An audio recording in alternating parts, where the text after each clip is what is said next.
నాకు ఎత్తైన కోటవు నీవే, నన్ను కాపాడు కేడెవు నీవే, ఆశ్రయమైన బండవు నీవే, శాశ్వత కృపకాధారము నీవే. నాకు ఎత్తైన కోటవు నీవే, నన్ను కాపాడు ఆశ్రయమైన బండవు నీవే, శాశ్వత కృపకాధారము నీవే. భారము మోసి బాసటగా నిలచి ఆదరించితివి. ఈ స్తుతి మహిమలు నీకే చెల్లించెదను జీవితాంతము. ఘనమైనవి నీ కార్యములు నా ఎడల, స్థిరమైనవి నీ ఆలోచనలు నా యేసయ్యా.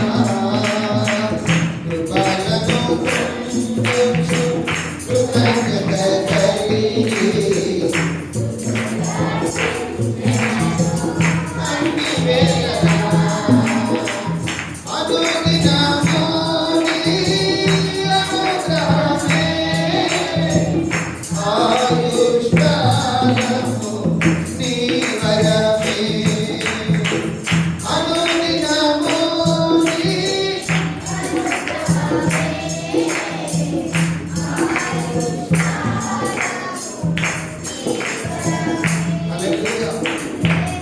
హల్లెలూయా, హల్లెలూయా, హల్లెలూయా.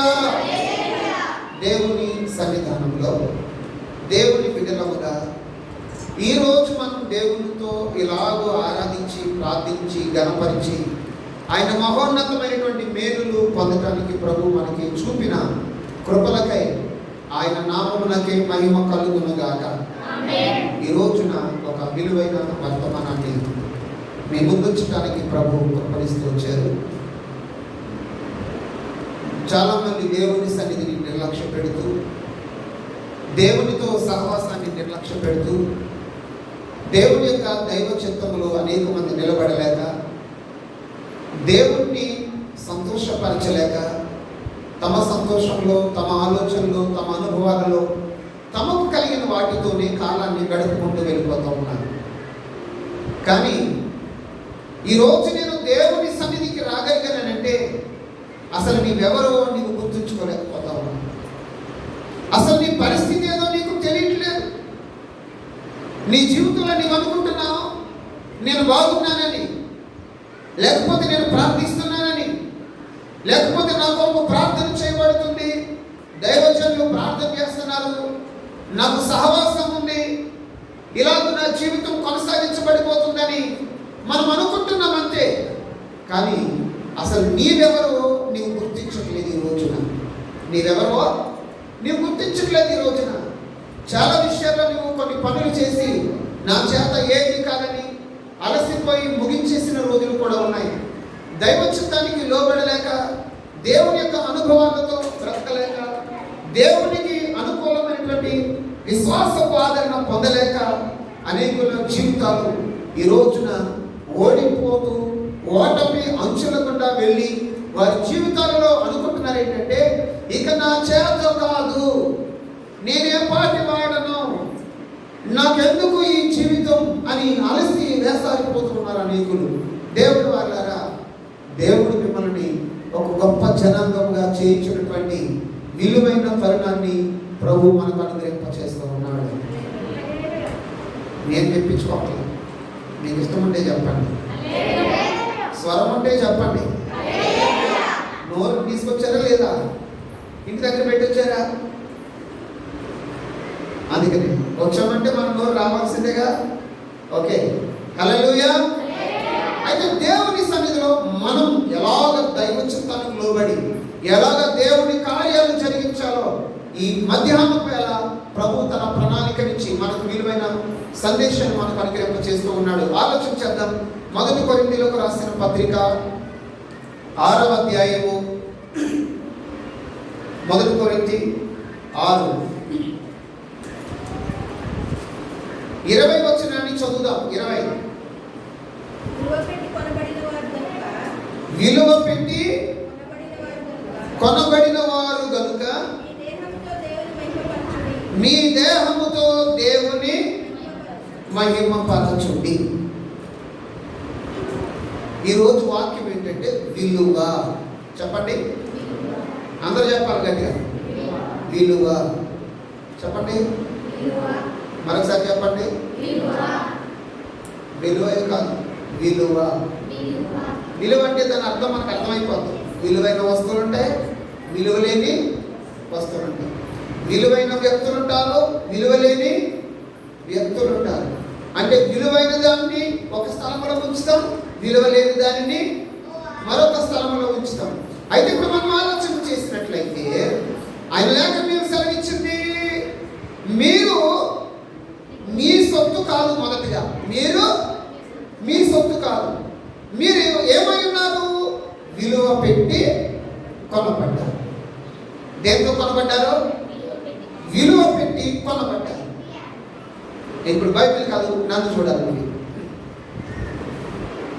మనం అంట దేంతో కొనబడ్డాం చెప్పాలి? విలువ పెట్టి కొనబడ్డాం. అంటే విలువ పెట్టి కొనబడ్డామనంటే దాని వెల ఎంత? ఆ విలువ యొక్క వెల ఎంత? ఆ విలువకు లెక్క కట్టగలమా? ఆ విలువకు వెల చెల్లించగలమా? ఆ విలువ భూమి మీద దేనితో సమానముగా పోల్చగలము? దేనితోనైనా సమానంగా పోల్చగలమా? ఆ విలువ ఇహమందు పరమందు కూడా విలువగానే ఉన్నది. హల్లెలూయా. ఆ విలువ పరలోకములో ఎంత విలువ గలదో భూమి మీదకి వచ్చిన తర్వాత కూడా అంతే మహిమ గలదిగా ఉన్నది. ఆ విలువ ఈ రోజు నిన్నేం చేసిందంటే తన స్వరక్తం ఇచ్చి, ఆ రక్తం అనే విలువనిచ్చి నిన్ను కొనుక్కున్నది. ఇప్పుడు నీవెవరో? నీవు నీ సొత్తు కాదు. మీరెవరనంటే విలువ పెట్టి ఎవరైతే కొనుక్కుంటారో వారి వస్తువు అది. ఇప్పుడు మీరు మనందరం కలిసి ఎవరి వారము? నేను అడిగితే సమాధానం చెప్తూ ఉండాలి. మనం ఎవరి వారం? ఇప్పుడు ఆయన విలువ కలిగిన వాడా, విలువ లేని వాడా? లేనుడా? ఎక్కడ విలువ? పల్లెల్లోకి వెళ్ళి అడిగినా, పట్టణాల్లోకి వెళ్ళి అడిగినా, లేకపోతే దేశాల్లోకి వెళ్ళి అడిగినా, ఏ దేశంలోనైనా ఆయన విలువ కలిగిన వాడు. ఆయన విలువ కలిగిన వాడు తన విలువ ఎంతుందో అంత విలువతో నిన్ను కొన్నాడు. నిన్ను ఒక మట్టి కుండని ఎంత కొంటారండి? ఒక మట్టి కుండని ఎంత కొంటారు? 300, 400, అంతగా కాకపోతే ఏదైనా.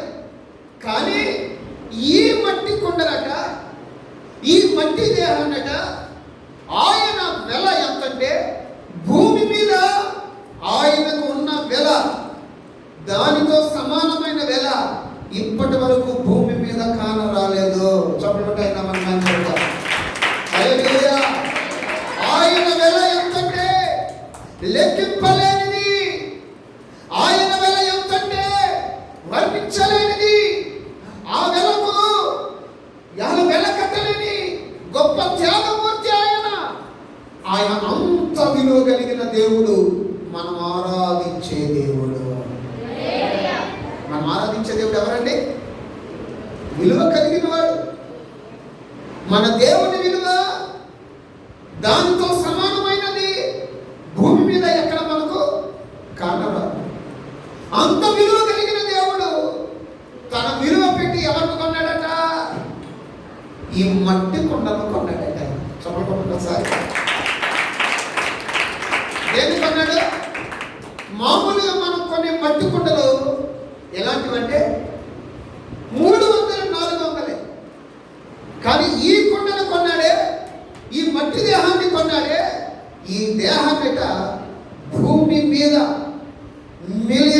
బిలియనీర్స్ సంపాదించిన వారి సంపాదన కూడా సరిపోలేనంత విలువ యేసయ్య రక్తంలో ఉన్నది. ఆ రక్తం ఇచ్చి నిన్నేం చేశాడు? ఆ రక్తం ఇచ్చి నిన్నేం చేశాడు? అయితే నీకు విలువ ఉందా, విలువ లేదా? చెప్పండి, నీకు విలువ ఉందా, విలువ లేదా? మీరు అనుకుంటారు నాకు విలువ పాడా ఇంటిలో ఆ గొప్పలో నాకు విలువే. మనుషులు నీకు విలువ ఇవ్వకపోవచ్చు, యేసయ్య రక్తం నీకు విలువ ఇచ్చింది. హల్లెలూయా. మనుషుల మధ్యలో నీకు గౌరవం లేకపోవచ్చు, యేసయ్య తన దేవదూతల మధ్య నిలబడదగిన గొప్ప ధైర్యం కలిగిన దీవెన సహాయత ప్రభు నీకు ఇస్తూ వచ్చాడు. హల్లెలూయా. అంటే ఇప్పుడు మీరు అనుకోవచ్చు, నీ పరిస్థితిని నీవు చూడొద్దు, నీ పరిస్థితిని నువ్వు చూడొద్దు. నీ ప్రతినిత్యం ఏం చేద్దాం? బాప్తిసం పొందిన వారందరూ కూడా ఏమనుకోవాలి తెలుసా? నేను విలువ పెట్టి కొనబడ్డాను. దేనితో? విలువ పెట్టి కొనబడ్డాను. నీ విలువ ఎంత ఇప్పుడు? నీ విలువ ఎంత ఇప్పుడు? ఎంతంటే ఎవ్వడు భూమి మీద కొనలేడు. హల్లెలూయా. ఎవ్వడు కొనలేనంత వెల ఈరోజు ప్రభు నీకు నాకు మనందరికి అనుగ్రహింప చేసిన గొప్ప విలువ మనకిచ్చాడు. అయితే ఈ విలువను విలువగా వాడట్లేదండి క్రైస్తవులు. ఈ విలువను విలువగా వాడట్లే. దేవుని విలువను పక్కన పెట్టారు. దేవుని సన్నిధి యొక్క విలువ చాలా తక్కువ కట్టారు. దేవుని యొక్క త్యాగం యొక్క విలువ ఈ రోజున వారి ఇష్టానుసారంగా లెక్కలు కట్టి దేవుని పిల్లలు క్రైస్తవులు దేవుని చిత్తంలో ఉన్నవారే, దేవునికి అనుకూలంగా బ్రతకవలసిన వారే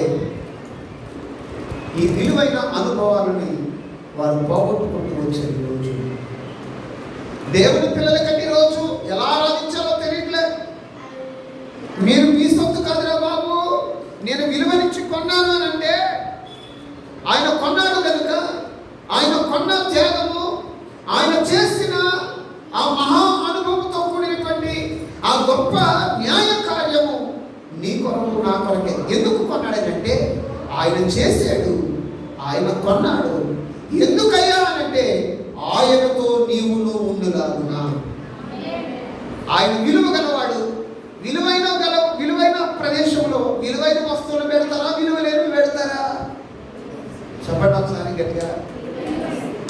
అంతే కదండి. ఇప్పుడు పరలోకం అనేటువంటి ఆ విలువ కలిగిన రాజ్యానికి విలువ కలిగిన భక్తి గలవాడిని తీసుకెళ్తాడా, విలువ లేని వారిని తీసుకెళ్తాడా? ఏమంటే అంతే కదా. అంటే విలువ అంటే నీ విలువ ఇప్పుడు ఎంత అంటే పరలోకానికి వెళ్ళగలిగినంత విలువ ప్రభు నీకు ఇస్తూ వచ్చాడు. అయితే ఆ విలువని ఈ రోజున భూమి మీద ఎలా వాడాలి తెలియక, ఈ విలువ తెలియక వేదన పడుతున్నారు. మీకు చిన్న కథ చెప్పి, అది కథ మీకు అర్థం కావడానికి చిన్న ఉపమానం చెప్పి నేను ముందుకు వెళ్తాను. ఒక వ్యక్తి దేవుడిని అడిగాడట, దేవా నా పరిస్థితి మార్చవా, నిన్ను నమ్ముకున్నాను కానీ, నిన్ను కలిగి నేను జీవిస్తున్నాను కానీ నాకు ఎప్పుడు దరిద్రతే ఉంది, నాకు ఎప్పుడు బాధలే ఉన్నాయి, నాకు ఎప్పుడు సమస్యలే ఉన్నాయి, నాకు కష్టాలే ఉన్నాయి. నిన్ను నమ్ముకున్నాను, నాకు విలువ వస్తుంది అనుకుని నాకు విలువ లేదు ప్రభు అని బాధపడుతూ ఉన్నాడట ఆ వ్యక్తి. బాధపడుతూ ఉంటే ఒక రోజున ప్రభు తన దగ్గరికి వచ్చి ఆ వ్యక్తి కట్ట ఒక రాయి ఇచ్చాడంట. ఒక రాయిని ఇచ్చి అన్నాడంట, ఈ రాయి తీసుకెళ్ళి దీని విలువ ఎంత ఉందో తెలుసుకో అని చెప్పాడంట. దీని విలువ ఎంత ఉందో తెలుసుకో అని చెప్పాడంట. చెబితే ఈ వ్యక్తి ఆ రాయి తీసుకుని ఒక చిన్న కూరగాయల షాప్ కాడికి వెళ్ళి, అన్న ఈ రాయి ఏంటో చూడు అన్నాడంట. ఈ రాయి ఏంటో చూడాలంటే ఆ వ్యక్తి ఆ రాయిని తీసుకుని చూసి, ఇది కొంచెం వెళ్ళగలిగిన రాయే, ఈ రాయికి ఏముంది, విలువ ఉంది అని ఆయన అన్నాడట. ఒక 5 కిలోలు ఉల్లిగడ్డలు వేస్తాను, ఈ రాయికి ఏం చేస్తాను, ఒక 5 కిలోలు ఉల్లిగడ్డలు ఇస్తాను, ఈ రాయి ఇచ్చేయి అని అంటే, ఈ రాయి ఇచ్చేంటే ఆయన అనుకున్నాడంట, అరే దీని విలువ ఎంతో తెలుసుకోమన్నాడు కానీ దీన్ని అమ్మేమని చెప్పలేదు కదా. చూడండి, ఆయనకు ఆలోచన వచ్చింది. కొత్త గొప్ప జ్ఞానవంతుడు పాపం.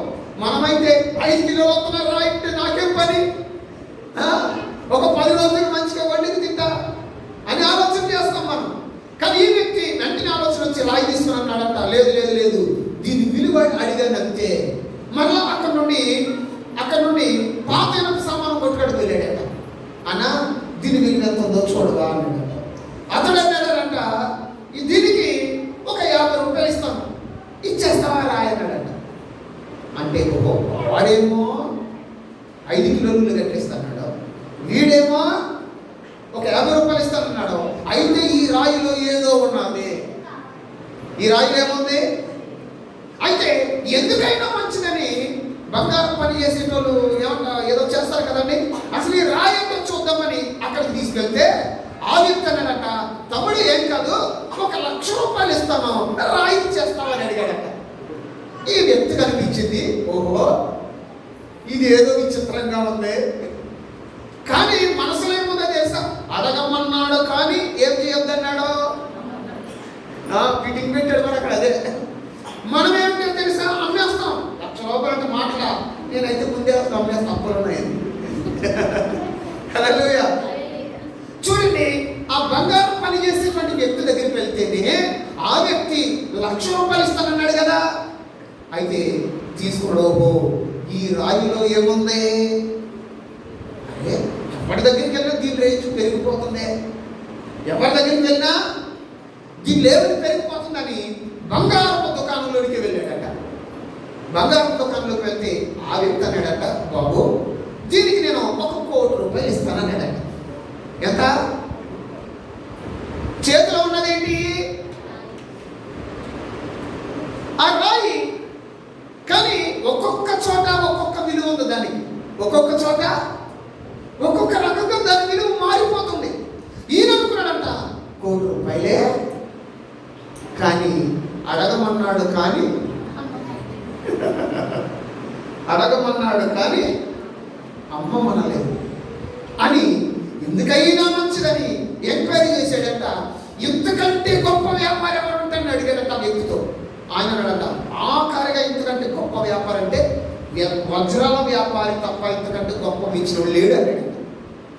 ఆ వజ్రాల ఉండేటువంటి ఆ వ్యాపారి దగ్గరికి వెళ్ళి ఈ రాయిని చూపిస్తే అన్నాడు, వామ్మో దీని విలువ, నా సంపాదనంతా నీకు ఇచ్చిన దీని విలువ నేను కట్టలేనన్నాడట. వీడికి గుండాగినంత పని అయిందట. ఏంటి 5 కిలోలు ఎక్కడ, 50 రూపాయలు ఎక్కడ, 1,00,000 రూపాయలు ఎక్కడ, 1,00,00,000 రూపాయలు ఎక్కడ? ఇప్పుడు ఎక్కడికి వెళ్ళిపోయింది రేంజ్? సాధారణంగా మనం ఆలోచన చేద్దాం.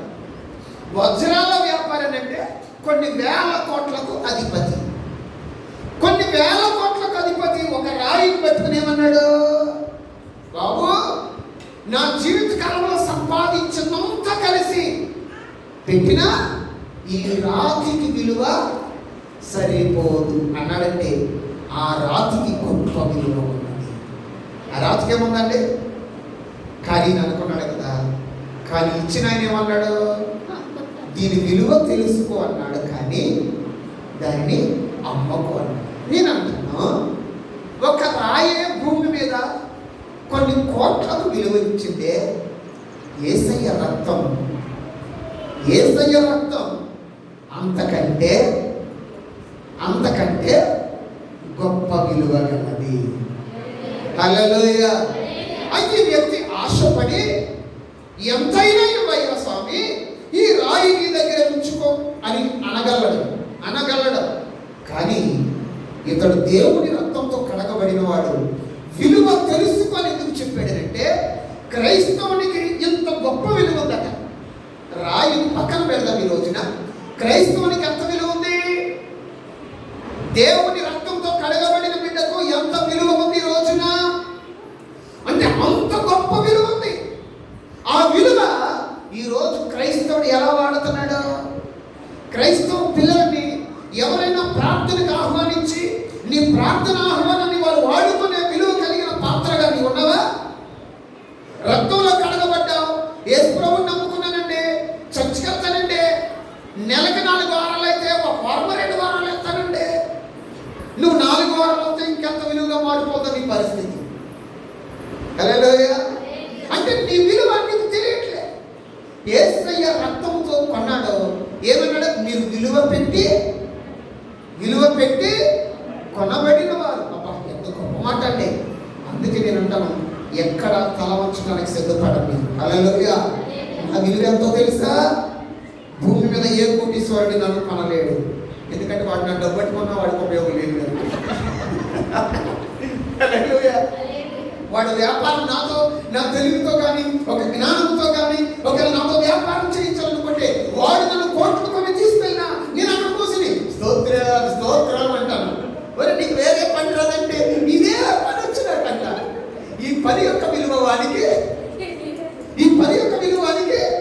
ఒరే ఇంకొక కోటి ఇస్తా, నీకో వ్యాపారం చేయనంటే కూడా అంటాను నేను. లేదా ఇక్కడ చూసి వచ్చిన వాళ్ళందరికీ యేసు ప్రభు గొప్ప దేవుడు నేను ప్రకటిస్తానంట. వాడు నన్ను పెట్టుకుంటాడా? వాడు అనుకుంటాడు, ఓరి వీడి ముఖం, ఇన్ని కోట్లు ఖర్చు పెట్టి తెచ్చుకుంటే వీడు ఏం చేస్తాడు ఇక్కడికి వచ్చి? ఈరోజు నీ ఇంట కూడా నువ్వు స్థుతులు చెల్లించలేకపోతున్నావు తెలుసా? ఈరోజు నీకున్న విలువను నువ్వు విలువగా వాడుకోలేకపోతున్నావు తెలుసా? దేవుని యొక్క రక్తపు విలువేంటో ఈ పగటి వేళ మన జీవితాన్ని స్థిరపరచును గాక. అదే పడక నీ జీవితంలో విలువ లేదనుకోవద్దు. ఒకవేళ నా ఇంటి వారు నాకు విలువ ఇవ్వట్లేదని నువ్వు బాధపడుతున్నావేమో, గొప్ప వెల ఇచ్చి నిన్ను కొన్నాడు. దిగులు పడకు. ప్రభు నీ విలువ లేని దానిగా చేసేవాడు. హల్లెలూయా. ఇప్పుడు చెప్తాను చూడండి.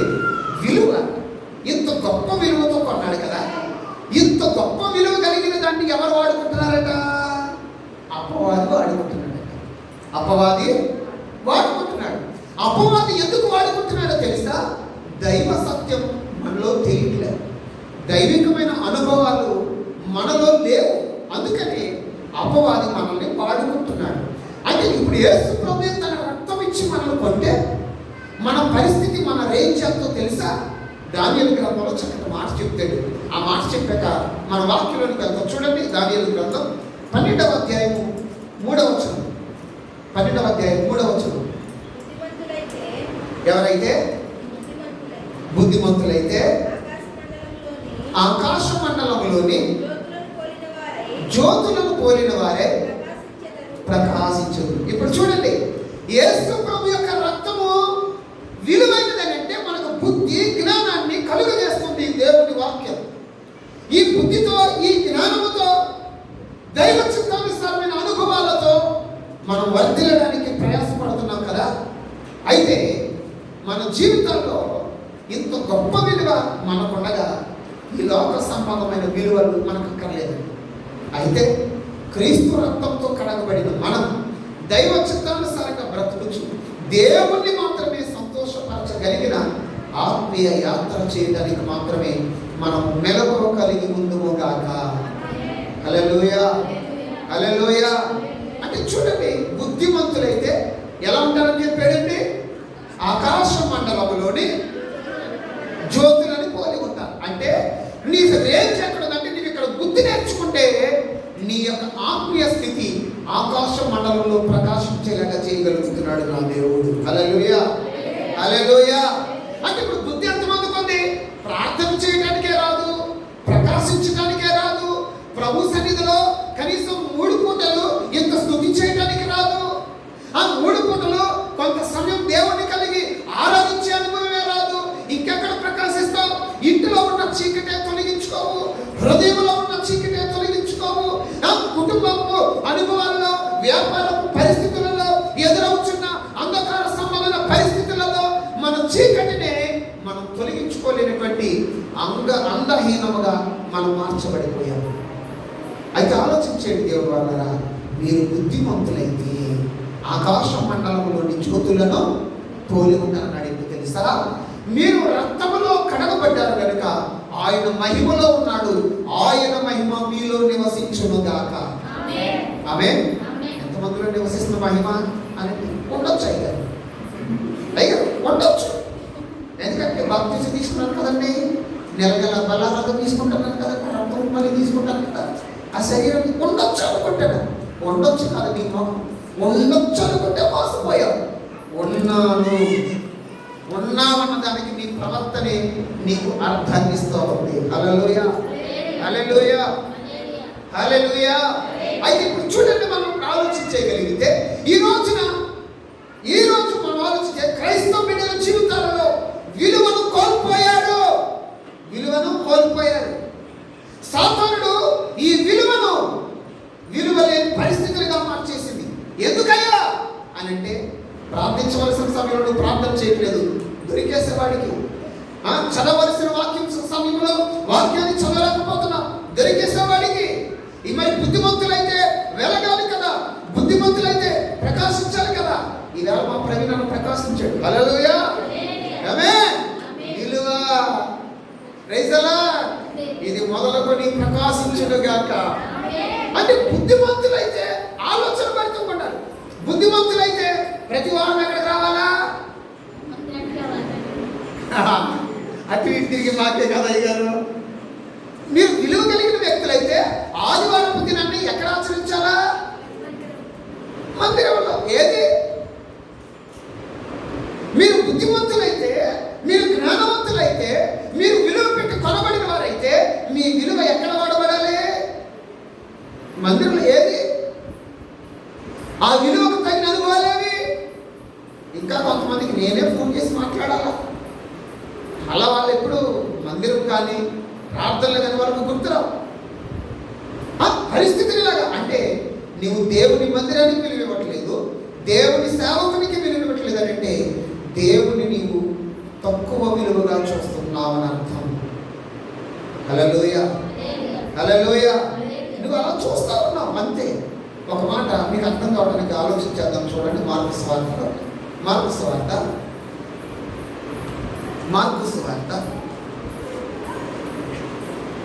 14వ అధ్యాయంలో ఒక ఆమె చక్కటి కార్యం చేసింది దేవునికి. ఆ మాట మనం ఆలోచించాలి. చూడండి,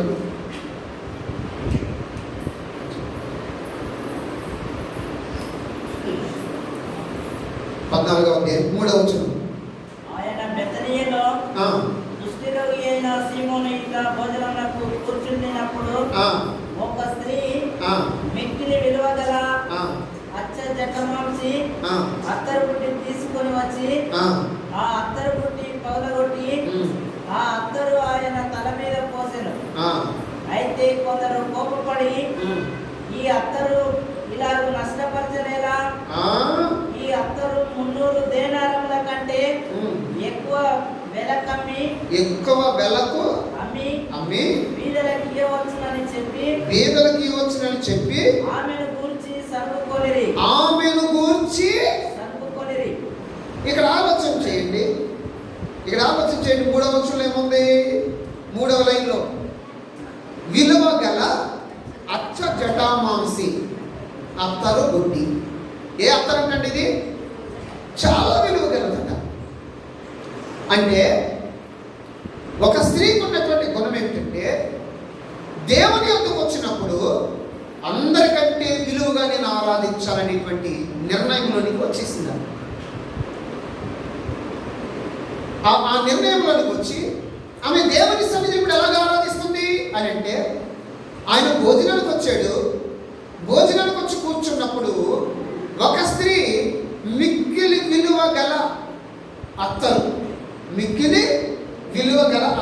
అంటే యేసయ్య రక్తం తర్వాత సెకండ్ క్వాలిటీ అదేనేమో. హల్లెలూయా, చెప్పండి హల్లెలూయా.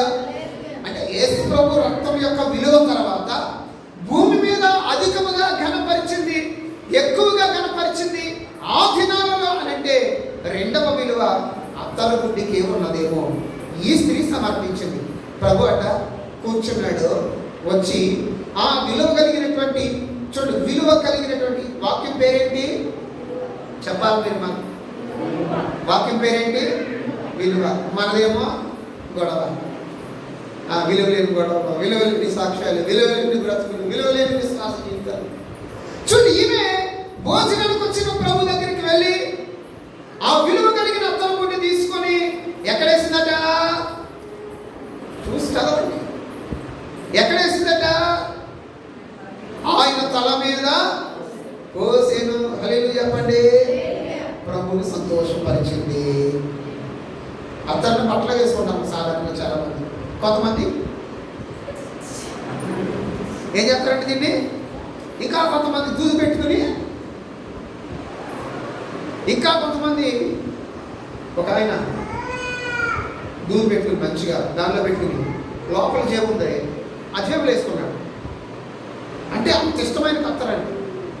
కానీ విలువైన ఈ అత్తరు తీసుకొని ప్రభు కూర్చుంటే ఆ అత్తరు తీసుకొచ్చి ప్రభు యొక్క తల మీద పోసి ఈమె ఏం చేస్తున్నారంటే బహు విస్తారముగా ప్రేమిస్తూ ఉన్నది. అంటే విలువైన ఆరాధన ప్రభు దగ్గర చేస్తా ఉన్నది. హల్లెలూయా. ఈ విలువైన ఆరాధన చేస్తుంటే పక్కన ఉన్న వాళ్ళు ఏం చేశారు, మనసులో అనుకున్నారండి, పైకి తరలేదు. మనం కూడా అనుకుంటాం కదా, పాస్టర్ గారు ఏదైనా ప్లాన్ తీయాలనుకో, ఈయనకి ఎందుకు చెబుతాడు చేయొద్దు, మా దగ్గర అత్తరు ఉండద్దు, ఈయన ఖాళీ సీసా ఉందని మేము తీసుకొచ్చి నింపొద్దు. గత వారంలో చెప్పాను కదా, దీపవృక్షం వెలగాలంటే దీపానికి తైలం ఎవరు తేవాలా? పోయిన వారం రికార్డింగ్ చేయలేదు. హల్లెలూయా. దీపానికి తైలం ఎవరు తేవాలా? ప్రజలే తేవాలి. ఇప్పుడు చూడండి, అత్తలు గుడ్డ తీసింది, ఆయన తల మీద వేసింది. తల మీద వేస్తే పరిమళ సువాసన వచ్చిందండి, గొప్ప సువాసన వచ్చింది. వీళ్ళందరూ కనిపించింది. అయ్యో బాబోయ్, ఇంత విలువైన వాసనే, ఇంత విలువైన అత్తరు. అయితే ఈ విలువైన అత్తరు ఈమె వ్యర్థపరిచింది అని అనుకున్నారు ప్రజలు. వ్యర్థపరిచింది అనుకున్నారు. అయితే చేసింది మంచిదే. దేవునికి చేసిందా, దరిద్రులకు చేసిందా? చెప్పండి. దేవునికి చేసిందా, దరిద్రులకు చేసిందా? ఆలోచించండి. దేవునికి చేసింది. వీళ్ళేమంటున్నారు మనసులో, దరిద్రులకు చేయొచ్చు కదా, ఇది అమ్మి బీదలకు ఇవ్వచ్చు కదా. బీదలు గొప్పవాడా, ముందు దేవుడు గొప్పవాడా? ఆలోచించేయండి. ఆలోచించారు మనం. దేవుడే గొప్పవాడు. హల్లెలూయా. అయితే ఈమెం చేసిందంటే బీదలకి ఇవ్వటం మానేసి మొదటిగా ఈ తైలాన్ని దేవుని తల మీద పోసి, ఈమె ప్రార్థన అనుభవం, ఈమె విశ్వాసపు అనుభవం, ఈమె భక్తి అనుభవం ఒకే రోజులో విలువగా మార్చుకోగలిగింది దేవుని యొద్ద. అయితే ఇప్పుడు దేవుని యొద్ద విలువగా మార్చుకున్న ఈ అనుభవాన్ని ఈ ప్రజలందరూ అనుకుంటున్నారు కదా. అయితే కొందరు కోపపడి, ఆమె చేస్తే ఈమెకి నష్టమైంది, ఆమె చేస్తే వీరికి నష్టమైంది, వీరి సొత్తా? ఏమండి, వీళ్ళ తోబుట్టువా లేకపోతే వీళ్ళ బంధువా? కాదు. వీళ్ళు పెట్టనివ్వరు, ప్రార్థన చేయనివ్వరు, వీరు వెళ్ళరు. బ్రదర్, నేను వెళ్ళట్లేదా? ఏం వెళ్తారు నీవు కూడా? ఒక స్నేహితుడు చెప్తే ఆరాధన మానేస్తారండి. ఎప్పుడైనా మేము పోయి బ్రదర్ ఎందుకు రాలేదంటే, ఆ బ్రదరు వర్షం పడుతుంది కదా వెళ్ళట్లేదు అన్నాడండి. ఆ మాట వెనక నాకు కూడా వైబ్రేషన్ ఇచ్చేసిందండి. అంటే ఇలాగా ఈ దైవిక విలువలను పోగొట్టుకుంటూ లోకానుసారమైన అనుభవాలతో పోల్చుకొని వారిని చూసో వీరిని చూసో విశ్వాస యాత్రలో సాగలేకపోతా ఉన్నాను. దేవుని వాళ్ళరా, నేను ముగించే సమయం వచ్చింది. చాలా జాగ్రత్తగా శ్రద్ధగా ఈ మాటలు వినండి. హల్లెలూయా. హల్లెలూయా. ఎక్కడేసింది అత్తరు తెచ్చి? తల మీద పోసింది. మంచి పరిమళ వాసన. అంటే నేను అంటాను, అక్కడ ఉన్న వాళ్ళు ఎప్పుడు కూడా ఇటువంటి అత్తరు వాసన వారు ఎప్పుడు చూడలేదు. వీళ్ళు అనిపించిన, అమ్మా మేము వాడే క్వాలిటీ కంటే క్వాలిటీ ఉంది ఈమె దగ్గర, మాకంటే విలువైన క్వాలిటీ ఉంది ఈమె దగ్గర అనుకున్నారు. అనుకుని వారికి వారే లోపల ఏం చేస్తారు? 4వ వచనంలో చూడండి. అయితే కొందరు కోపపడి ఈ అత్తరు ఈలాగు నష్టపరచనేలా ఈ అత్తరు 300 దేనారములకు ఎక్కువ వెల కమ్మి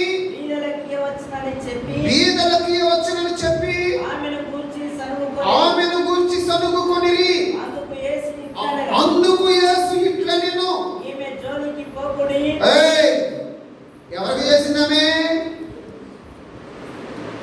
ఎవరికి చేసింది?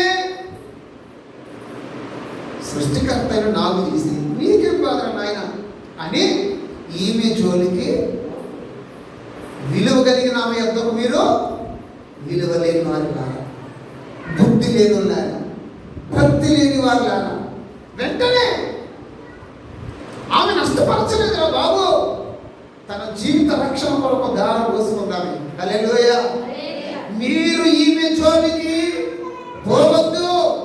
తర్వాత ఏముంది చూడండి. ఈమెను ఎందుకు తొందర పెట్టుచున్నారు? ఈమె నా ఎడల మంచి కార్యము చేసెను. నా ఎడల ఈమె ఏం చేసింది? విలువైన కార్యం చేసిందా? విలువలేని కార్యం చేసిందా? మంచి కార్యం చేసింది. ఈమె మంచి కార్యం చేస్తే కొంతమందికి ఏమి అవ్వదు, నచ్చదు. కొందరు ముందుకు వెళ్తే కొందరికి నచ్చదు, కొందరు స్థిరపడితే కొందరికి నచ్చదు. ఒక బ్రదరు చర్చ్ కట్టుకున్న బ్రదర్ చెప్పాడు నాతోటి. చెప్తే జాన్సన్ మీకు తెలుసు కదా, వస్తున్న వాళ్ళు చంద్రబాబు గారు పొద్దున్న వస్తే ఒక మాట చెప్పారు. మనం చేయలేకపోయినా సహకరించే వాళ్ళన్నా ఏం చేయాలి? చూపించాలి. ఆ ఫొటోస్ అయిపోతే బ్రదర్ ఇలాగా ఒక బ్రదర్ చర్చ్ కట్టుకుంటున్నాడు. అయితే ప్రార్థన చేస్తున్నాం, మీతో కూడా ఒక మాట చెప్పాలనిపించింది. నాతో అయితే ఏమీ కాదు, నేను ఏం చేయలేను అని అంటే బ్రదర్తో మాట్లాడదాం, మనం కలిగింది చేద్దాం. హల్లెలూయా. కొందరు ఏం చేస్తారో తీసా, ఇక్కడ మళ్ళీ ఇంకెక్కడికి వెళ్ళకూడదు. హల్లెలూయా. ఇక్కడతో మళ్ళీ ఇంకెక్కడికి వెళ్ళకూడదు అంటే వీళ్ళ నీళ్ళు మీది కబడతారు. ఇక్కడే దేవుడి పని కొరకు చేసేవాళ్ళు ఉంటారు, చేయించాలి మనం. అంటే మీరు ఏం కావాలో బ్రదర్ అని అడిగారు. ఆయనకి ఏం కావాలో మీరు ఫోన్ చేసి అడగండి. ఆయన అయితే మందిరం కట్టుకున్నాడు, చాలా కాలం ఇక్కడ లింగంపల్లిలోనే చేశాడు, మన పరిచయంలో కూడా వాడబడ్డాడు. జాబ్ అన్నీ విడిచిపెట్టి ఈ రోజు తన జీవితాన్ని దేవుడికి సమర్పించుకుని పనిచేస్తాడని చెప్తే ఈ మాట అనడం జరిగింది. ఈమె తన సొత్తు తెచ్చి అక్కడ ఇచ్చింది. ఈ ప్రజలందరూ మనం చేయలేదు, మనం చేసింది పరిమళ వాసన వస్తుంది. ఆ ఇంటి గలవాడు కూడా ఏమనుకోవాలి, అబ్బో నా ఇల్లు ఈ రోజున ప్రభు రాకే కాదు పరిమళ వాసన. హల్లెలూయా. నా ఇల్లు ఈ రోజు పరిమళ వాసన వెదజల్లింది.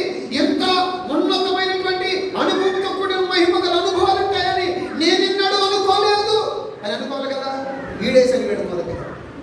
హల్లెలూయా. హల్లెలూయా. అయితే దేవుడు వాళ్ళరా ఈమె చేసిన కార్యము గొప్ప కార్యం చేస్తే అక్కడ అంటున్నాడు కదా, ఈమె జోలికి మీరు పోకండి. ఎందుకు పోవద్దు అని అంటే ఆయన అంటాడు కదా, ఈమె నా ఎడల మంచి కార్యము చేసెను. బీదలు ఎల్లప్పుడూ మీతోనే ఉన్నారు. హల్లెలూయా చెప్పండి. బీదలు ఎల్లప్పుడూ దేవుని ప్రేమించిన తర్వాత బీదలకు చెయ్యి, అద్భుతమైన ఆశీర్వాదాన్ని పొందదురుగాక. దేవునికి చేయకోకుండా ఒక ఆయన అన్నాడు, పేదలకి దుప్పట్లు మంచి పెట్టాలనుకున్నాను డైలాగు అన్నాడు. పెట్టు, మంచిదే కదా, పేదలకు పెట్టాలి, మంచిదే కదా చెప్పాను.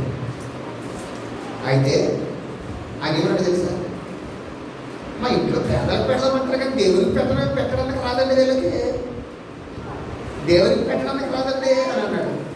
ఇక్కడ ఏం చేసింది ఈమె? దేవునికి పెట్టింది. తన ఎడల మంచి కార్యం చేసింది, దేవుని సంతోషపరిచే కార్యం. నేను కూడా 2 విషయాలు చెప్తాను. పోయిన నెలలోనే దేవుడు నా జీవితంలో గొప్ప అద్భుతాలు 2 చేశాడు. హల్లెలూయా. పరిస్థితులు అధికమైపోయి చాలా బాధగా ఉంటే ఒక సిస్టర్ గారు, బ్రదర్ సావుగారు మన దగ్గరికి వస్తూ ఉంటే తెలిసాక, పరిస్థితులు చాలా భయంకరంగా ఉన్నాయి, మీ సహకారం ఏమన్నా అందించగలుగుతారని అంటే కొంచెం కూడా చేసే స్థితి నా దగ్గర లేదు. ఎవరికి చెప్పాలి, ఎవరికి చెప్పినా అప్పుడు బాగోదు పరిస్థితి. అందరూ కఠిన పరిస్థితులు లాక్డౌన్ కదా. అయితే ఆలోచించేయండి, నేను కూడా ఎందుకైనా మంచిది అప్పు ఎక్కడ దొరకట్లేదని పర్సనల్ లోన్కి అప్లై చేశాను. అది 4 రోజుల నుంచి కొట్టినప్పుడల్లా గిర్రం తిరుగుతుంది, ఆగిపోతే రావట్లేదని. నేను అనుకునే ఇది ఎక్కడా కొన్న దొరకలేదని. అయితే మేము ఊరికి వెళ్ళినప్పుడు ఆ పాస్టర్ గారికి నా దగ్గర కొంచెం కానుక, ఆమె నాకు కానుక ఇస్తే, వద్దమ్మా నేనే నీకు ఇస్తా, నీవు అడిగిన సమయం నేను చేయలేమని చిన్న కానుక ఇచ్చి ప్రార్థన చేయించుకున్నాం. నేను కూడా ప్రార్థన చేసి వచ్చాను. ఇంటికి వచ్చి భోజనం చేస్తుంటే 1,50,000 అకౌంట్లో వచ్చేసింది. చూడండి, సేవకురాలకు నేను చేసి వచ్చిన గంటకే 1,50,000 అకౌంట్లో పడ్డాయి. అప్పుడు అనుకుంటున్నాను, ప్రార్థన చేయాలి, దేవునికి ఇవ్వాలి, పేదలను కూడా. కొంతమంది దేవుని పక్కన పెట్టి పేదలకు చేస్తున్నాం, వాళ్ళకి చేస్తున్నాం, వీళ్ళకి చేస్తున్నాం అనుకుంటారు. ఇలా జరుగుతుంది. ఇంకొక విషయం చెప్తాను చూడండి. ఎల్ఐజీలో నేను ఒక నిర్దర్శించడానికి వెళ్ళాను. చాలా భయంకరమైన పరిస్థితి. ఆ రోజు నేను చాలా మెంటల్గా ఉన్నాను. ఏం చేయాలో నాకు తెలియట్లేదు. 10వ తారీఖు చాలా టెన్షన్ తీసుకున్నా. పోయిన సండే అనుకోండి, పోయిన సండే లేదా 11వ తారీఖు, ఓకే, పోయిన సండే. అసలు చాలా టెన్షన్ తీసుకొని ఏం పని చేయట్లేదు. నాకు ఒక ఆమెను దర్శించడానికి వెళ్ళి ఏమీ లేదు. నాకు కలిగిందే అసలు లేదు, టెన్షన్ ఉంది. నాకు కలిగిందే కొంచెం చేసి అక్కడే కూర్చున్నా. ఫోన్ పాస్టర్ అమ్మగారికి వచ్చింది ఇంటికి. పాస్టర్ గారి నెంబర్ కొడుతుంటే కలవట్లేదు అమ్మగారు అని. అంటే ఈమె చెప్పింది తెలుసా, ఆయన అక్కడే ఉంటాడు, పాస్టర్ గారు కూడా డిహెచ్ఎల్ కంపెనీ వెనకాల ఉంటాడు. చూడండి దేవుని కార్యం ఎలా ఉంటుందో. ఆయన తర్వాత మళ్ళా నాకు ఇప్పుడు ఫోన్ చేస్తే కలిసింది, నేను అక్కడే ఉన్నాను. ఆయన అంటాడు, పాస్టర్ గారు మీకు 2 రోజుల నుంచి ప్రయత్నం చేస్తుంటే మీ నెంబర్ కలవట్లేదు, మీ నెంబర్ చెప్పండి. నెంబర్ చెప్పడం ఏంటయ్యా, నేను మీ ఏరియాలో ఉన్న ఇంటికే వస్తాను, నెంబర్తో పని ఏంటాను. అయితే తొందరగా రండి అన్నాడు. ఇంటికి వెళ్తే నేను ఎంత టెన్షన్ కలిగి ఉన్నానో అంత టెన్షన్ సరిపడా దేవుడు ఆ సేవకుడు గారి చెక్కు చూపించాడు. నెలలో 2 అద్భుతాలు. నిజంగా నేను ఎంత విలువగల వ్యక్తులు నాకు అర్థమైంది. నిజంగా నేను ఎంత విలువ తక్కువ. చాలా మంది విలువ తక్కువలాగా చూస్తున్నారు సేవకుడు. ఈయన మనం పెడితేనే బ్రతికేవాడు, ఈయనకి మనం పెడితేనే బ్రతుకని చాలా మంది చూస్తూ ఉన్నారు. యేసయ్య రక్తం విలువగలది. ఒకవేళ చూసేవారికి సేవకుడే కానీ లేక దేవుని బిడ్డలే కానీ లోకానికి విలువ తక్కువ వారిగా కనబడొచ్చేమో కానీ ఈ శ్రమల వెనక మహిమైశ్వర్యమును చూచుదుముగాక. ఆమేన్. ఈమె ఒకే అత్తరు గుడి తీసుకొచ్చి ప్రభు తల మీద వేసి ఏదో చేసి ఆయన పాదాల ముందాడి ఏదో చేసి ప్రభుని ఎంతగానో ప్రేమిస్తుంది. అక్కడున్న వాళ్ళందరూ సినిమా చూస్తున్నారు అంతే, మనకు ప్రేక్షకులాగా చూస్తున్నారు అంతే. వాళ్ళందరికంటే విలువైన పని ఆమె చేసింది. ఆమె చేసింది. ఎంత గొప్ప పని చేసిందండి. హల్లెలూయా. ఈ 2 కార్యాలే కదా నా జీవితంలో దేవుడు చేసిన అద్భుతాలు ఎన్నో. అసలు ఒకటి అనుకుంటే ఒకటి చేస్తున్నాడు అద్భుతాలు, ఒకటి అనుకుంటే మరొకటి. ఇలాగ దేవుడి కార్యాలు ఎంత గంభీరంగా చేస్తున్నాడంటే ఊహించగా అప్పుడు అనిపించింది వజ్రాల కంటే కూడా విలువైనటువంటి అనుభవం ప్రభు మనకిచ్చాడు. నా జీవితంలోనే కాదండి, మీ జీవితంలో కూడా జరుగుతుంది. ఆరాధించడంలో, ప్రార్థించడంలో, ప్రభుని వెతకడంలో, ప్రభుని కలిగి జీవించడంలో విలువ తక్కువ వారిగా చేయకండి. ఆయన విలువ ఎంతో ఆ విలువకు సరిపడిన సమానము అనుభవాన్ని కలిగిన భక్తి మనం చేయగలిగితే దేవుడు మన పరిస్థితులను మార్చనుగాక. ఇలాగ యథార్థంగా భక్తి చేసేటువంటి వారు చేయవలసిన కార్యాలు ఇంకా కొన్ని ఉన్నాయి. ఇంకొక విలువ కొరకు చెప్తా చూడండి. ఇంకొక విలువ కొరకు చెప్తా. మొదటి తిమోతి ఈ విలువ కలిగిన అనుభవాలు కలిగిన వారు, విలువైన రక్తంతో కడగబడిన వారు ఏమి చేయాలి అనేటువంటి ఆలోచన మనం చూద్దాం. మొదటి తిమోతి 2వ అధ్యాయము 9వ వచనం. సంఘం ఇప్పుడు ఈ ప్రత్యేకతలు ఏం చేయాలి విలువ కలిగినటువంటి వారు? త్వరగా. స్త్రీలను అనుకువయు స్వస్థ బుద్ధియు కలవారై ఉండి తగు మాత్రపు వస్త్రముల చేతనే కానీ జడలతోనైనను బంగారముతోనైనను ముత్యములతోనైనను మిగిలిన వెలువగలగా అంటే విలువగల వస్తువులతోనైనను అలంకరించుకొనక దైవభక్తి గలవారమని. చూడండి, ఆగండి ఇక్కడ ఒకసారి. దైవభక్తి గలవారమని చెప్పుకునే స్త్రీలు అనగా మేము క్రైస్తవులమని చెప్పుకునేవారు ఏం చేయాలట?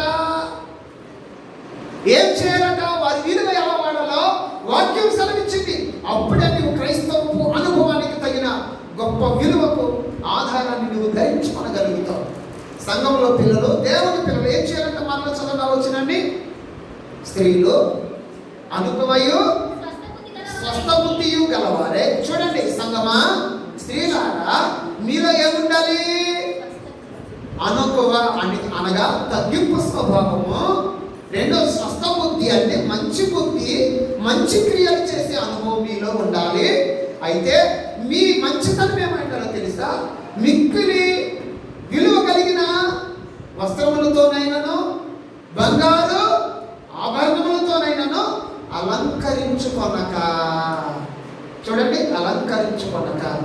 ఆ రాయి పట్టి తిరిగే వ్యక్తికి వజ్రాల వ్యాపారం సంపాదించిన సరిపోదన్నప్పుడు రాయి నువ్వే ఉంచుకో, నీ ఆస్తి నా పేరు రాయి చేయవచ్చుగా.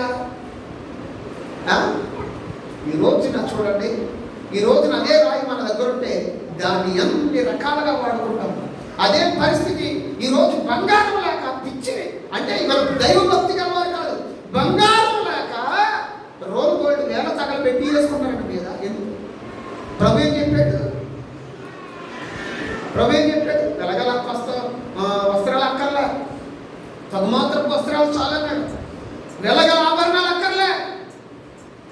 అంటే వెలగలని మా దగ్గర లేవు కనుక రోజు. మొన్న ఒక ఆమె చెప్తుంది, మెడలో వేసుకున్నది 5,000 అంట. ఎంత అంటే 5,000 రూపాయల బంగారం అమ్మ అన్నా. నేను ఇంతలా ఉంటే చూసి బంగారం అమ్మ అంట. అమ్మంట బంగారం కాదు అయ్యి కాదు, తులం 50,000 తెలుసా మీకు? నేను బంగారం కొనేటోని అయితే కదా నాకు తెలియడానికి. ఆ రేట్లు నాకెందుకు?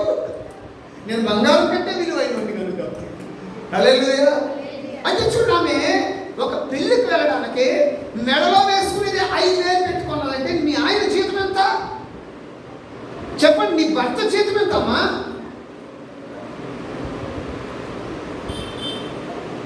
నీ ఒంటి మీద చీర ఖరీదంత 5,000 మెడలో వేసావంటే ఒళ్ళంతా కప్పుకునేది. ఒక్క జాకెట్ కుట్టించుకోవటానికి 1,200 అంట. కోటేశ్వరుడా, ఈ ఈడ్స్ అంటే 15,000 రావు చెప్పు. ఈ ఒక్క పెళ్లికి ఎంత వస్తుంది? అయితే 2 పెళ్ళి వస్తుంది. ఏమండి?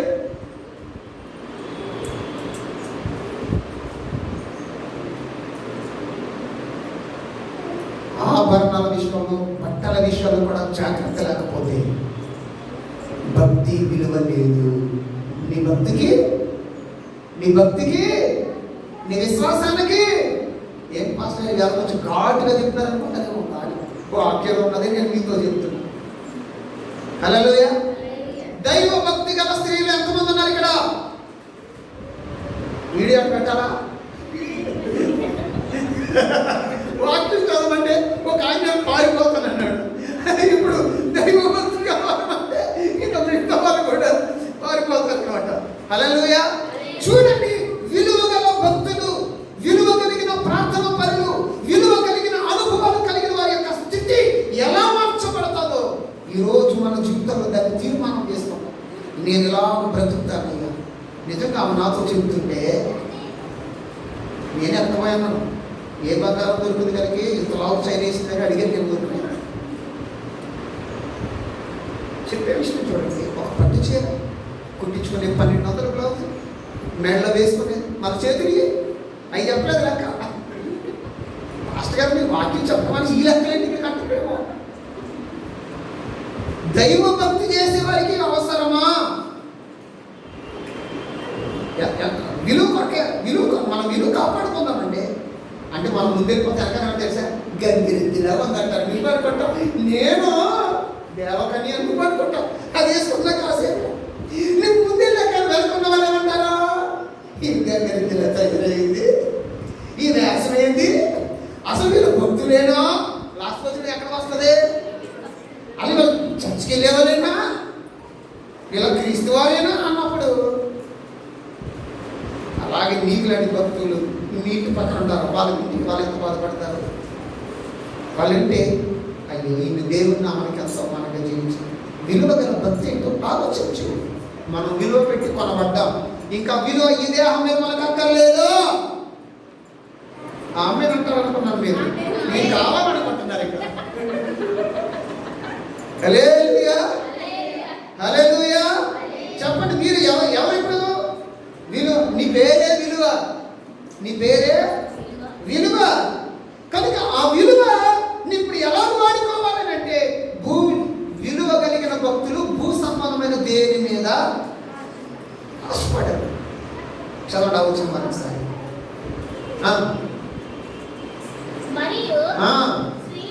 స్త్రీలను అనుకవయు స్వస్థ బుద్ధియు గలవారై ఉండి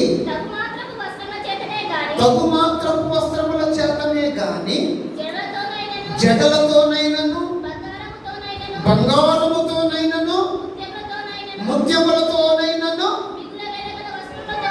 మిగుల వెలగల వస్త్రములతోనైనను అలంకరించుకొనక దైవభక్తి కలవారమని చెప్పుకొను స్త్రీలకు తగినట్లుగా సత్క్రియల చేత తమ్మును తాము అలంకరించుకొనవలెను. మీరు విలువైన క్రైస్తవులైతే, నిజమైన విలువ పెట్టి కొనబడిన వారైతే ఉన్నవా నీకు వేసుకోవడం ఓకే, అంతకు మించి ఎక్స్ట్రా ఎవయో నువ్వు బంగారం కొనలేదు ఈ పెళ్ళికి, లేకపోతే ఈ పెళ్ళికి, లేకపోతే ఈ కార్యానికి నీకు ఇది కొనలేదా, మా అమ్మ ఇంటికి వెళ్ళిపోతాం. ఇంటికి వెళ్ళి ఏం చెప్తుంది? పనికి మనడమ్మా, సచ్చినాడమ్మా, అన్నాడు, సాగు కొట్టాడమ్మా అంటే వాళ్ళ అన్నదమ్మతో వీలు కొట్టించాలని. వాళ్ళ అన్నదమ్మకి చెప్పి మూడో రోజుని తీసుకుంటే వెళ్తాడు కదా, ఈయన తీసుకున్నట్టే వెళ్తాడు కదా, గేట్ కనవచ్చాడు, ఎందుకు వచ్చా మా ఇంటికి అంటాడు వీడు. అంటే విలువ కలిగినటువంటి భక్తి గలవారు ధరించవలసిన వస్త్రాలు ఏంటి, వారు ధరించవలసిన ఆభరణాలు ఏంటి, వారి యొక్క విలువ ఏమిటి అంటే మీరు విలువ పెట్టి కొనబడ్డారు కనుక విలువైనది మీ దేహం మీద అక్కర్లేదు, విలువైనది మీ దేహం మీద అక్కర్లేదు. హల్లెలూయా. ఎప్పుడు ఒకే బ్రాండ్, ఎప్పుడు ఒకే brand. Praise the lord. Hallelujah, hallelujah. మీకు కలిగిన వస్త్రాలు మీరు కట్టుకోండి, మంచిది. కానీ మిమ్మల్ని చూస్తే ఒక గంగిరెద్దులోనూ ఒక దేవకన్యలో అనాలని అనుకోకండి. మీరు అలా అనుకున్నారంటే ఎవరు ఉచ్చులో పడ్డట్టు? సాతాను ఉచ్చులో పడ్డట్టే. కానీ సంఘం అయితే విలువ కలిగిన వారట ఇలాగ అలంకరించబడ్డారు.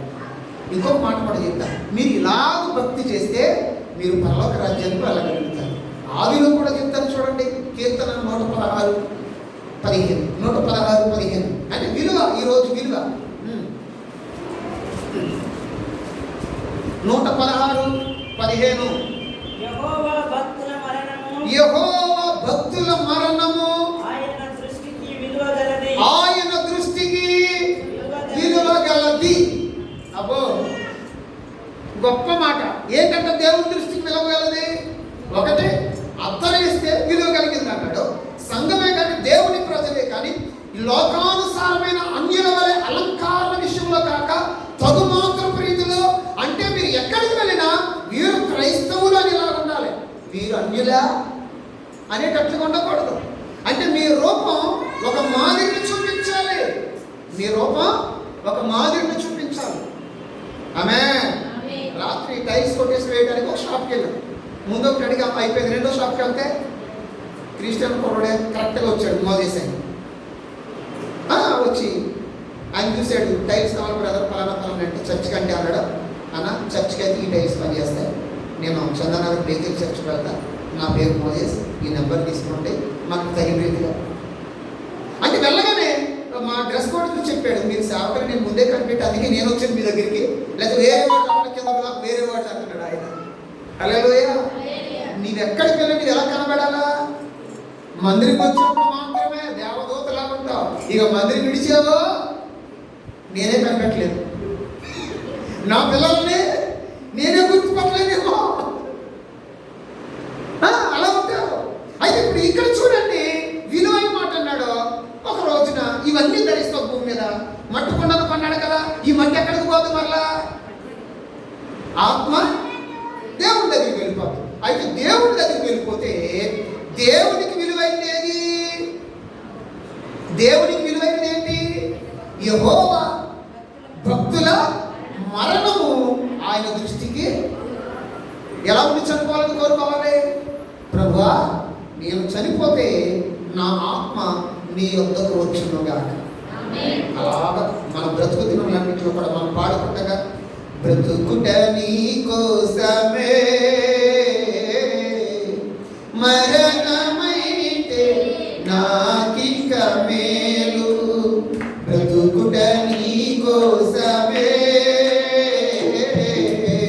మరణమైతే నాకింక మేలు, సిలువనే పడినానయ్యా, సిలువనే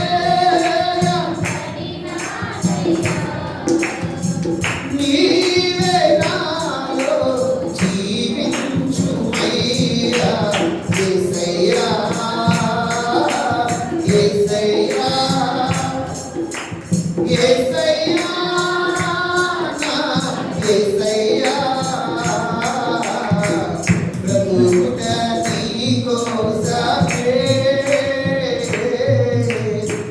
మరణమైతే నాకింక మేలు.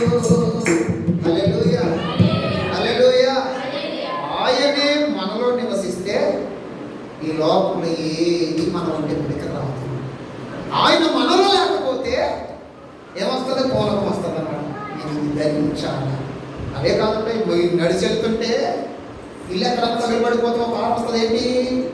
ఫైర్ ఇంజిన్ ఉంటే మంట కొట్టుకుంటూ వస్తారు. అప్పుడు మనకి అర్థమైపోతుంది ఏమైంది ఊర్లో. ఇల్లు తగలబడి కొందరు నడితే గల్ల గల్ల గల్ల ఇళ్ళకి ఫైర్ ఇంజిన్ వెళ్ళినట్టుగా. దేవుని పిల్లలకి విలువైంది ఏంటి తెలుసా? యేసు రక్తం, దేవుని సన్నిధి. ఇంతకు మించి ఏది ఎక్స్ట్రా ఏది చేసినా నీ జీవితంలో నువ్వు చనిపోయినప్పుడు నీ మనం దేవుని దృష్టికి ఒకరు బట్టి పట్టింది. అయినా నిన్ను ఇంత విలువ పెట్టుకున్నాడంటే ఎందుకు తెలుసా? నీవు ఒకరోజు చనిపోతే ఆయన దృష్టికి విలువైన మరణముగా ఉండాలి. కొందరు చనిపోతారు, ఒక్క సాగు వస్తారు. అవునే కదండి? సరైన సమాధి చేయబడక ఎంతమంది చనిపోలేదు? కారణం ఏంటి? హల్లెలూయా. ఈరోజు నిన్ను నందు బ్రతికించాడండి. ఈ విలువేమిటో నేర్చుకొని మన విలువను ఉన్నతంగా కొనసాగించుకోవాలని గట్టిగా హల్లెలూయా చెబుదాం. హల్లెలూయా, హల్లెలూయా. అంటే మొదటి ఏంటి? విలువైన రక్తము పోసింది. ప్రజలందరికీ ఏమనిపించింది? ప్రజలకు పెట్టొచ్చు కదా అనుకోదు, కానీ మొదటిగా విలువైతే దేవునికి పెట్టాలా, పెట్టింది. రెండవది ఏంటి? విలువ కలిగిన భక్తి చేసేవారు భూసంబంధమైన అలంకారం మీద వారి దృష్టి ఉంచరు. వారి తపన, వారి ధ్యాస ఎప్పుడు నా దేవుడిని నాలో నిలుపుకోవాలని ఆశపడతారు. మూడవది ఏంటి? మనం చనిపోతే మన మరణం దేవుని దృష్టికి ఎలా ఉండాలి చెప్పండి? విలువగా ఉండాలి. హల్లెలూయా, హల్లెలూయా. మరణంతో పోరాడిన వారు ఎంతో మంది ఉన్నారు. అవునా కదండి? అప్పుడు అలా బాధపడి ఉంటే విలువ తెలియకపోయి ఇది మొదలుకొని విలువైన అనుభవాలు కూడా కొనసాగించబడటానికి దేవుడు తన కృపా సహాయత మనకి ఇచ్చును గాక. హల్లెలూయా. అందుకే విలువగా ప్రభువా, నా మరణం ఎప్పుడు చనిపోయినా, ఎక్కడ చనిపోయినా నా కుమారుడు విలువైన మరణంతో నా దగ్గరికి వచ్చాడేటువంటి విలువ కలిగి ఉండును గాక. నీ వెంట ఎక్కడ పెడతాడు తెలుసా? నీ వెంట ఎక్కడ పెడతాడు దేవుడు? విలువైన దాంట్లో పెడతాడా, విలువ లేని దాంట్లో పెడతాడా? చెప్పండి. నీ ఆత్మ కొరకు అంటే ఆయన సిద్ధపరిచింది ఏంటి తెలుసా? ప్రకటన గ్రంథం 21వ అధ్యాయం 19వ వచనం చూడండి. లాస్ట్ నీ కొరకు ఏం చేస్తాడు? ఆ పట్టణపు ప్రాకారపు పునాదులు చూడండి ఏంటంటున్నవి? విలువ కంటే గొప్పది, అమూల్య, అంటే నిన్ను కొన్న దానికంటే అమూల్యమైన నానావిధ రత్నములతో అలంకరింపబడి ఉండేది. ఎవరి కొరకు ఇది? ఇంత విలువైన పట్టణం ఎవరి కొరకు? మన కొరకే. హల్లెలూయా. ఇంత విలువైన పట్టణం మన కొరకు అలంకరించబడింది. అది విలువైనది. ఆ విలువైన దానిలోనికి విలువైన వారు వెళ్తారా, విలువ లేని వారు వెళ్తారా? విలువ లేని వారికి కింద అగ్నిగుండం సిద్ధపరచబడింది. విలువ కలిగిన వారికి విలువైన పునాదులు గల పట్టణం సిద్ధపరచబడింది. హల్లెలూయా, హల్లెలూయా. ఆ విలువ కలిగిన దాంట్లోనికి ఎవరు వెళ్తారు అని అంటే 26వ వచనంలో ఏమంటాడో తెలుసా? జనములు తమ మహిమను ఘనతను దానిలోనికి చెప్పబడదాం ఒకసారి గట్టిగా. జనులు భూమి మీద భక్తి చేసి ఆ విలువైన పట్టణంలోని కంట ఏం తీసుకువెళ్తారు? ఇప్పుడు మహిమను ఘనతను దానిలోనికి. నరకానికి వెళ్ళేవాళ్ళు కొన్ని జాగ్రత్తలు ఉండవు, కానీ మనకు జాగ్రత్తలు ఉంటాయి. మన భక్తి, మన విలువ, మన సారం, మన విధానం. అందుకే అంటున్నాము, మనం విలువ పెట్టి కొనబడిన వారము. ఈ విలువ ఎక్కడ వాడాలి? బంగారాన్ని మెడలో ధరిస్తారు, అంతే కదండి. అలాగే అంటే బంగారం ఒంటి మీద ఎలా వాడతారో ఈ విలువను దేవుని సన్నిధిలో వాడాలి, దేవుని యొద్ద వాడాలి. అందుకని ఇది మొదలు నేను చెప్తున్నా. కరోనా వచ్చి లాక్డౌన్ పెట్టి గవర్నమెంట్ వాళ్ళు మందిరాలు బంద్ చేసినప్పుడు చూద్దాం, కానీ ప్రతి వారం నీ విలువ దేవుని ఎదుట కనపరచుదువుగాక. నీ విలువ దేవుని ఎదుట కనపరిస్తే ఆ విలువను మహిమ కలిగిన విలువగా చేయునుగాక. ఇప్పుడు మీకు చెప్పండి, నువ్వు విలువ పెట్టి కొనబడ్డావా, ఊరికనే కొనబడ్డావా? చెప్పండి. విలువ పెట్టి కొనబడిన వారి యొక్క భక్తి ఎలా చేయాలి? విలువగా దేవుణ్ణి ఆరాధించాలి, విలువైన వస్త్రాలు కట్టుకోవాలా, విలువైన భక్తి చేయాలా? అలాగడకుండా అయ్యగలుగుతున్నాను చెప్పేశారు కదా, అర్థం చేసేసుకున్నాను. నేను చేసేసుకున్నానంటే అయ్యారు రేపు చెప్తాను. ఒకవేళ చనిపోతే ఆ మరణం ఎలా ఉండాలి దేవుడి దృష్టికి? ప్రతి ఒక్కడే ఎందుకు సంతోషించాలి. చచ్చినప్పుడు ఎవడో తెలుసు అనుకుంటున్నాం, ప్రభు ఎప్పుడు రే నా రక్తంతో కడగబడిన వాళ్ళరా నీ మరణం కూడా విలువగానే ఉండాలి.